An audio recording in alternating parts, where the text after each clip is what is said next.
Welcome to the Great Detectives of Old Time Radio. From Boise, Idaho, this is your host, Adam Graham. If you have a comment, email it to me, box13 at greatdetectives.net. Follow us on Twitter at Radio Detectives and become one of our friends on Facebook, facebook.com/Radio Detectives. A reminder as you make your travel plans in the new year, check JohnnyDollarAir.com first. It's a Priceline affiliate, so you get all the benefits of going through Priceline.com, such as being able to name your own price on hotels, rental cars, airline tickets, and even more, or choosing from great published fares. The big difference is that part of your purchase price goes to support the Great Detectives of Old Time Radio at no additional cost to you. So remember, when making your travel plans, check JohnnyDollarAir.com first. Well, now it's time for today's episode of Yours Truly, Johnny Dollar. The original air date, January the 24th of 1960, and this is the nuclear goof matter.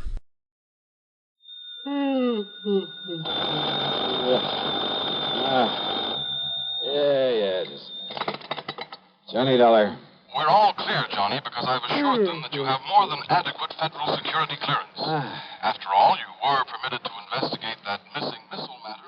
No, wait a minute. What? So, in spite of the fact this sort of thing isn't exactly covered by the insurance we've written for them, well, I wish you'd go over there right away. Wait a minute, will you? Who are you? Oh, I'm sorry. This emergency and all. This is George Reed, Floyd's of England, here in Hartford. Now, Johnny, if you're free... Holy George, don't tell me you're in your office at this ungodly hour. Johnny... It isn't even 9 a.m. yet. I know. I just got here a few minutes ago. Well, what's the big emergency? A phone call I just received from Dr. Paulus Rayburn. Do you know him, who he is? Rayburn? No. He's the head of Nuclear Processors Incorporated. Where's that? Out on Woodland, beyond the north end of town. You know, that large group of concrete buildings at the edge of Piney Woods? Nuclear Processors, huh? Yes, that's right. Now, we handle all the insurance on the place and its equipment, though I understand there's no actual coverage in this specific instance. Nonetheless... What do you mean? Nonetheless, because they're a client, in view of our reputation for extraordinary service at all times, plus the sizable premiums we collect from them, well, I hardly think we should let this call... Yeah, well, what's bothering this Dr. Rayburn out there? Something very important has been stolen, he tells me. Like what? I don't know, he wouldn't say. But he did imply it's something vital to the outer space rocketry program. Okay, George. So, in view of the fact you have security clearance... Yeah, I said okay. And the fact it'll take some hours for an investigator to come up from Washington... Yes, George. Plus the fact he made it plain the time element is George. most important. And since you're right here within a few miles... George, stop yammering and hang up that phone so that I can... Okay, baby. Oh.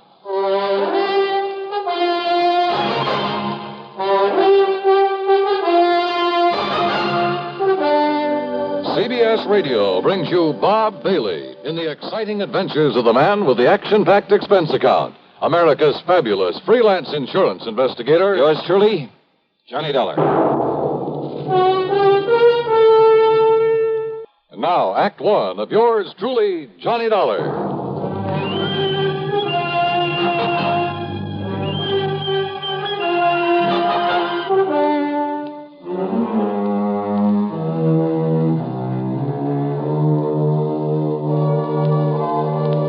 Expense account submitted by Special Investigator Johnny Dollar to Floyd's of England, North American Office, Hartford, Connecticut. The following is an account of expenses incurred during my investigation of the nuclear goof matter.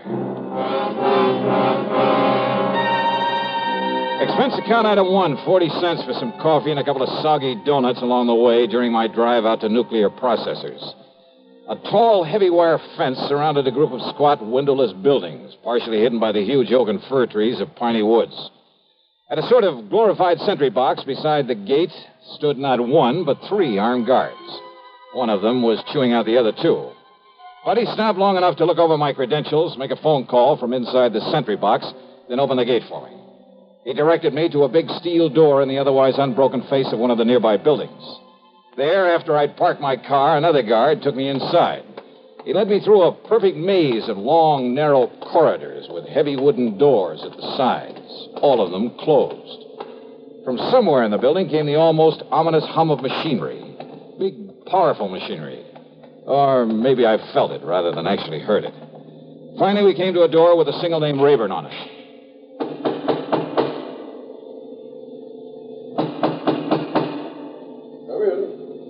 Come in, Mr. Dollar. Dr. Rayburn? Come in. Sit down, Mr. Dollar. Thanks. Only how do you stand it in here, Doctor? I beg your pardon? Well, compared with this place, the city morgue is real cheerful.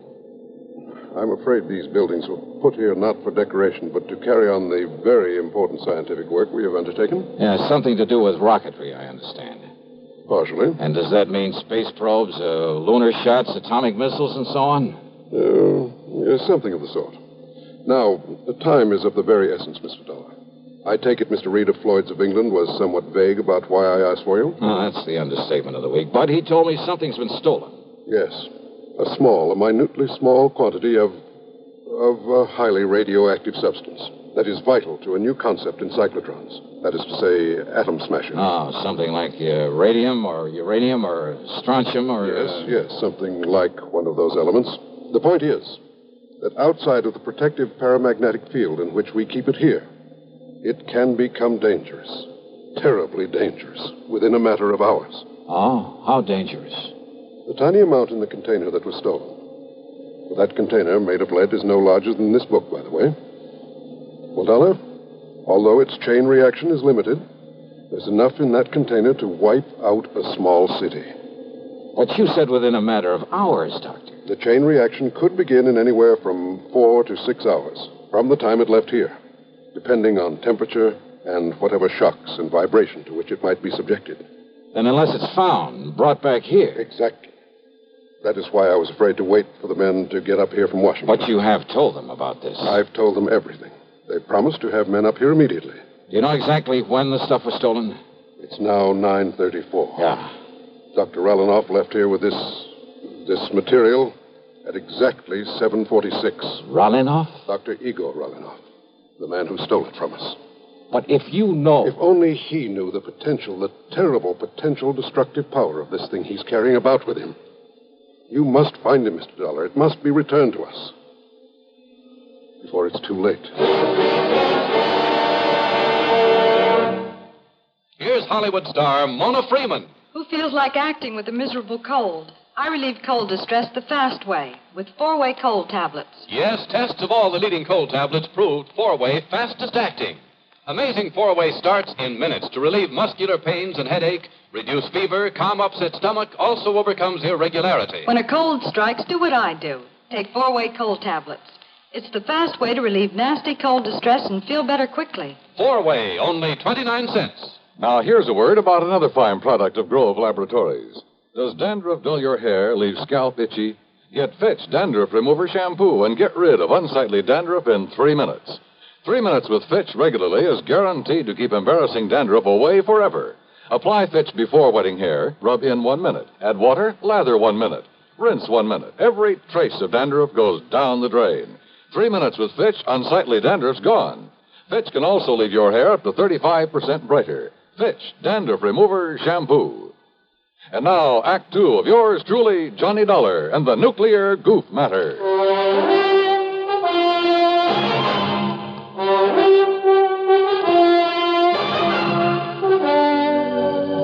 Yes, Mr. Dollar. Dr. Igor Sergei Rallinoff, whom I myself called in to work with us on one of our important secret projects. But it was one that had nothing whatsoever to do with this dangerous radioactive material he has stolen from him. He does not realize the potential death and destruction he's carrying about with him. He doesn't know what it is? Then why did he steal it? Not knowing what it was, not knowing its destructive power, he nevertheless must have realized it would be of importance to, shall we say, to a foreign government. Rallinoff. You see, because of pressure from Washington on the project to which I had assigned him, well, I had employed him. I alone am responsible for bringing him here before obtaining a final security clearance on him. Oh, then I guess you're in real trouble. If you can find him, if you can return that leaden container with that deadly material in it... And you have no idea where he might have gone when he took off from here? We have only his address and a list of the names of some of his friends here in Hartford. Then let me have them. Yes, of course. I'll have my secretary get them for you right away. I don't know who your contacts in Washington are, but have you notified the FBI of this? Not yet. After all, Mr. Then do Dollar... it right away. Call the New York office. If nothing else, they'll at least be able to tell you if this Rallinoff is a spy. I'm afraid he can be nothing else. If only the guards had questioned his leaving so soon after he got here. If only you hadn't hired him in the first place without getting a proper clearance on him. But his recommendations were excellent. His references. I got no negative reports. Oh, let's face it, Doctor, you're in trouble whether we find him or not. I know. To say nothing of what'll happen if heat or vibration or something triggers off that chain reaction you were talking about. Or even just the passage of time. I know. Give me those names and addresses. And more important, this, Mr. Dollar. Oh, what's this? A detector. A sort of adaptation of the Geiger counter, in very compact form. It reacts only to this material that was stolen. Then if I get near him and he has the stuff with him? It will make a clicking sound like a Geiger counter. This tiny needle will move and indicate the degree of radioactivity. All right, good. Provided, of course, this switch is on. I see. But be very gentle. Oh? It's extremely delicate, like a fine watch. So be very careful. Very gentle with it. Okay, Doctor, I'll take care of it. Now, give me that list of names and addresses.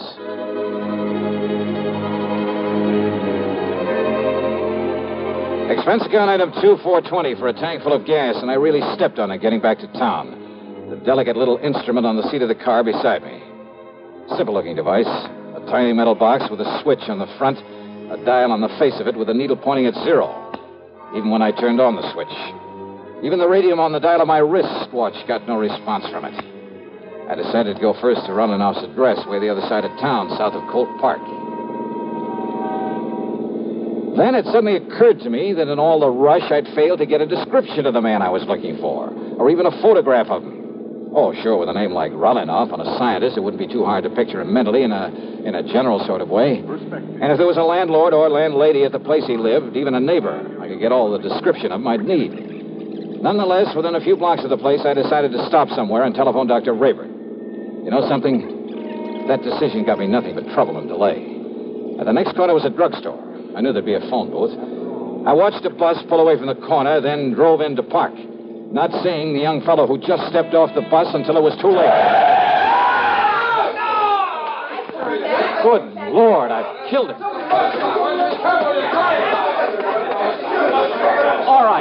All right, folks, please, listen. Look, it was an accident. Now, look, he'll be okay.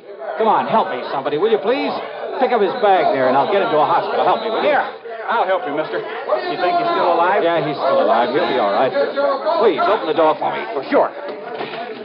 And here's his briefcase. Toss it in back. Sure. There. Now, when the police come, tell them I've taken him over to General Hospital, please, will you? Yeah, sure.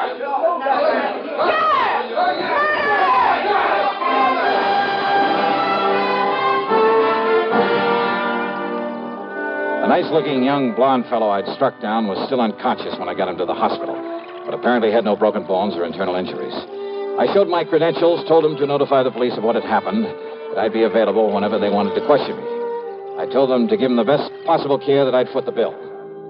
Then I went back to my car and took off again, cursing the delay that my own carelessness had brought about, because I knew the terrible danger to wherever Rolinoff might be because of the deadly package he was carrying, because of the... And then I saw it, where the shock and impact of my sudden stop had knocked it to the floor when I'd struck the young blonde fellow. The delicate device that could have been the one, the only way of detecting that radioactive material. My one sure way of spotting Rolinoff.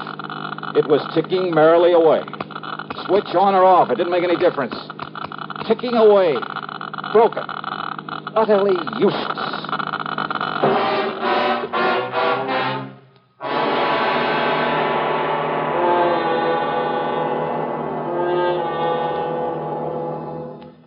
We'll continue with the third act of yours truly, Johnny Dollar, in exactly 1 minute. Constipation can be a problem for anyone, even doctors. And when constipation occurs, it's interesting to see just what doctors consider important about a laxative they might use or recommend. Well, a majority of the doctors we heard from had this to say. A laxative should be effective, gentle, as close to natural acting as possible, and a medicine that can be used with complete confidence. Now, X-Lax has been popular with many doctors and millions of people over the years because chocolated X-Lax is effective. Overnight, it helps you toward your normal regularity. X-Lax is gentle. Next morning, it gives you the closest thing to natural action. And that's why many doctors and millions of people use X-Lax with complete confidence. X-Lax, the laxative that helps you toward your normal regularity gently, overnight. Is X-Lax in your medicine cabinet? And now, Act 3 of yours truly, Johnny Dollar and the Nuclear Goof Matter.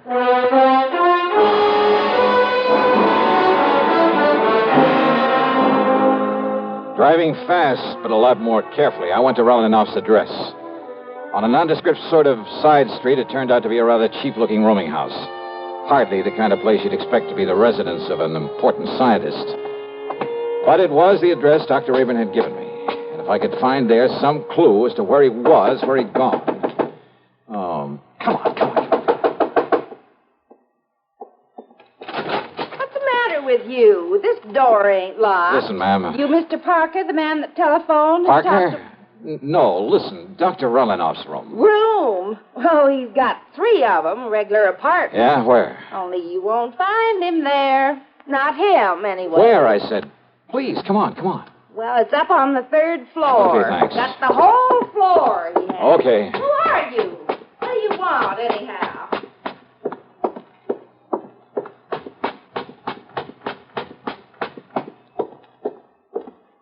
Oh, great. I didn't get the key from her. Well, there's no time for that now. Here we go. The shades and drapes were tightly drawn. The room was dark. I felt my way along the side of the wall looking for a light switch, then gave up and headed over toward one of the windows. I never got there. You're not Parker. Huh? I thought not. Yes, sir.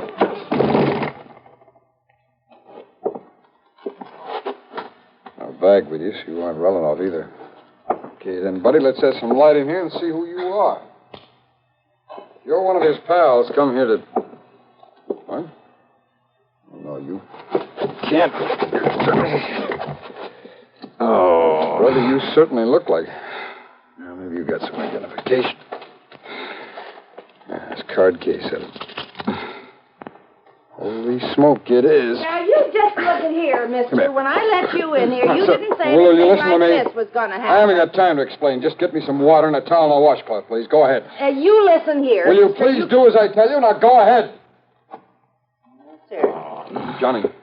Come here, Johnny. Hi. Look, I'm sorry, old man. I had no idea it was you that you'd be coming up here. Johnny boy, can you hear me? Johnny. Here. Stace. That's right. Now, come on. Take it easy now. Stacy Ringler. That's right, Johnny. Look, I'm sorry. FBI. No, Johnny, I'm with Nucleonic Investigation Department now. Easy, baby. Then it's you I gotta thank for this. Yeah, Johnny, and I'm sorry as the devil. I had no way of knowing it was... You all right? All right, now listen to me, Johnny. Yeah, Stacy. Listen. You're working on that stuff that was stolen from nuclear processing? Yeah, that's right. Harry Parker and I came up from Washington on it. Yeah, We came in by jet. Now listen. Rolinoff must have thought he had plenty of time, that they wouldn't miss that stuff until tomorrow when they planned to work on it. Uh-huh. Well, rather than arouse suspicion by galloping out of town, he was taking his time. But we got here in a big hurry. All right. I holed up here in his rooms, and Parker was checking on how he'd get over here from that plant in case he came back here. Are you listening to me? I'm listening. Go ahead. He was there in the drugstore at the bus stop. He was about to close in on Rolinoff when you ran him down. When I what? You ran him down, Johnny. Rolinoff, with your car. That young, good-looking blonde guy? Yes. That was Rolinoff? That was Rolinoff. And Stace. Parker couldn't get through to him with that crowd around him. He didn't have time. He just saw you pile him into your car and take off. And I, not knowing who he well, was... thanks to a couple of traffic cops where you tore through some red lights, he traced you to the hospital. You'd left, but he put the cuffs on Rolinoff. And you didn't know who he was. Oh, I was kicking myself for my goof and well, running baby, him that's down. the greatest goof you ever pulled. Well, now, wait, Stace. Yeah? The radioactive material. Well, that we haven't got yet, or any sign of it. Then somebody in that mob That's right, Johnny. But don't you see, unless we can find that stuff. I know, and there isn't much time. Come on, Stace. The only thing we can do is start the search for it there at the bus stop.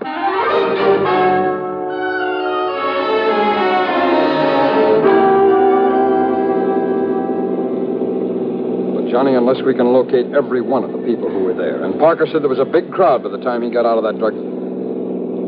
Hey, where'd you get this? Detector for radioactivity. Yes, I know. Where'd you get it? Dr. Rayburn gave it to me. Thank heaven the darn thing has run down now. It's what? It fell off the seat. It must have got busted. What do you mean? It was clicking like mad, even with the switch off. Busted. No. Huh? Busted or not, Johnny, there's only one thing in the world that could have made it operate. So don't you see, until it ran down the tiny battery that was... You're sure of that? Of course I am. Now, where was it when you heard it make the clicking? Johnny, what's the matter? Good Lord. Well, yeah, come on. Look, behind the seat. What is it? Is the briefcase of yours back there? Stace, the man who helped me put him in the car. This thing, it weighs a ton. Gently, Stace. What? Not mine. Rolinov's. Then its weight. The lead container with the stuff in it. And your goof really paid off. Yeah. What time is it? It's 11:38. 39. Could go off in 4 to 6 hours. After 7:46 this morning. That means we have exactly 7 minutes. Yeah. Johnny, you think we can make it back to the plant in time? Unless some sudden change in temperature, some shock or vibration sets it off. I'll drive as fast as I dare. Okay, Johnny. Hold it gently, Stace. Yeah. And maybe you'd better pray a little. Yeah.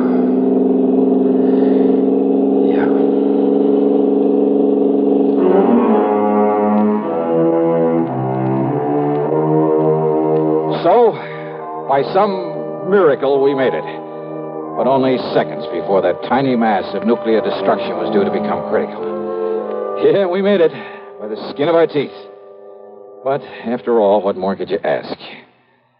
Expense account total. Oh, so what? I needed a tank full of gas anyway. Yours truly, Johnny Dollar.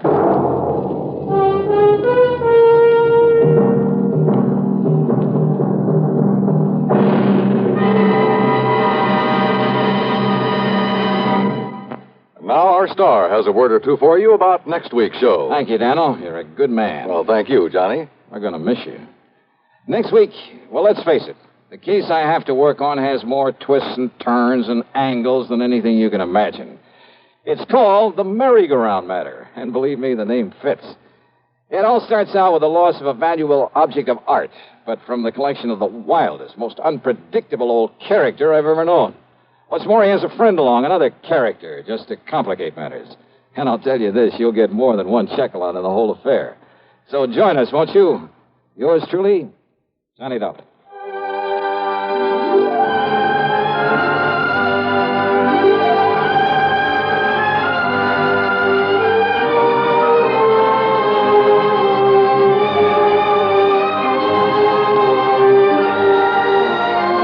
Yours truly, Johnny Dollar, starring Bob Bailey, originates in Hollywood and is written, produced, and directed by Jack Johnstone.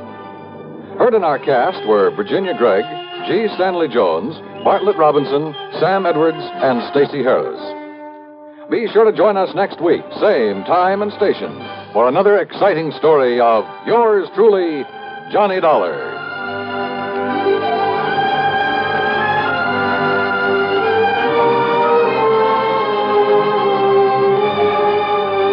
This is Dan Cubberly speaking.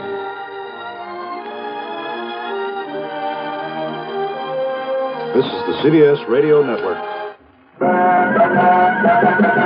Better buys are your reward at Orange Motors for a Ford.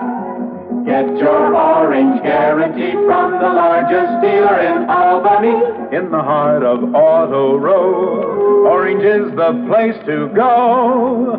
Orange Motors has the parts it's true, plus 44 years of experience too. Orange Motors, if you're wise, for better service, better buy. Talk about service.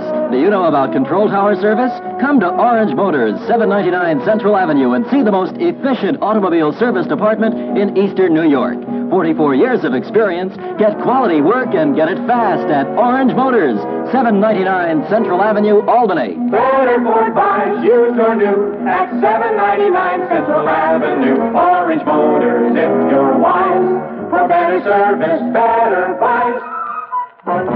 Radio 59, WROW, serving Albany, Troy, and Schenectady.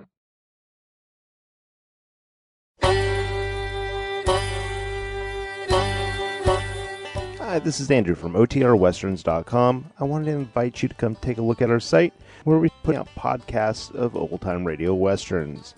Check us out at OTRWesterns.com. You're listening to The Great Detectives of Old Time Radio with Adam Graham. Now let's get back into the show.